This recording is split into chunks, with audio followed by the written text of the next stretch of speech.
ఆత్మయ అయిన దేవునికి మహిమ కలుగునుగాక. ప్రియ స్నేహితులందరికీ దివ్య వాక్యోదయం. ఈనాటి పాఠ్యభాగము ఎఫెసీ 2:21. ప్రతి కట్టడమును ఆయనలో చక్కగా అమర్చబడి ప్రభువునందు పరిశుద్ధమైన దేవాలయమగుటకు వృద్ధి పొందుచున్నది. ఆయనలో మీరు కూడా ఆత్మ మూలముగా దేవునికి నివాస స్థలమై ఉండుటకు కట్టబడుచున్నారు. ఏ రకమైనటువంటి దేవాలయం ఇక్కడ కట్టబడుతుంది? దేవుని నివాస స్థలము. మందిరంలో సేవ విస్తరిస్తూ ఉండగా చాలామంది వచ్చి దేవుణ్ణి ఆరాధించగలిగినట్లు హాలులు కావాలని అనేక మంది వాంఛిస్తూ ఉన్నారు. క్రమంగా ఒక మంచి కట్టడాన్ని కట్టాలనే గట్టి పట్టుదలతో ఉన్నారు. కానీ ఇక్కడ దేవుని నివాస స్థలాన్ని గురించి లేఖనం ఏం చెప్తుంది? ఇటుకలు సిమెంటుతో ఒక పెద్ద కట్టడాన్ని మనం కట్టి ఉండగలము, కానీ ఆ కట్టడాన్ని గురించి లేఖనం ఏమీ చెప్పట్లేదు.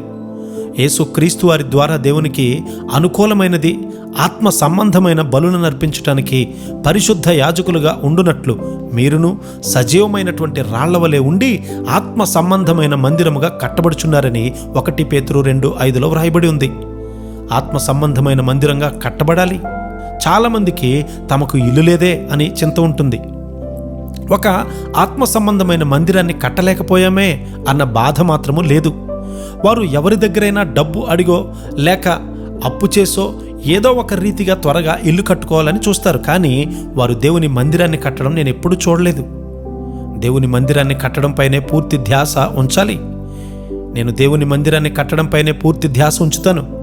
నీవు ఆత్మ సంబంధమైన ఇల్లు కట్టావా? నీ ఆత్మీయ గృహము ఏ దశలో ఉంది? ఆత్మ సంబంధమైన ఇల్లే నిజమైన ఇల్లు.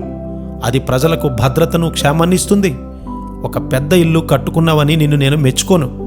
పెద్ద భవనాలు ఎంతో నష్టకరంగా ఉండడాన్ని నేను చూశాను. అక్కడక్కడ కొందరు అబద్ధాలు చెప్పడం కూడా నేను చూశాను. ఏదైనా అడిగితే అబద్ధాలు చెప్తారు. అబద్ధాలతో నీవు ఆత్మ సంబంధమైన గృహాన్ని కట్టలేవు. నీవు ఆత్మ సంబంధమైన గృహాన్ని కడుతున్నావా లేదా? లేని ఎడల నీవు ఓడిపోయినట్లే. డబ్బుతో ఎవరైనా క్రొత్త ఇల్లు కట్టుకొని సౌఖ్యం పొందవచ్చు. అయితే విశ్వాసముతో మాత్రమే నీవు ఆత్మ సంబంధమైన కట్టడాన్ని కట్టగలుగుతావు.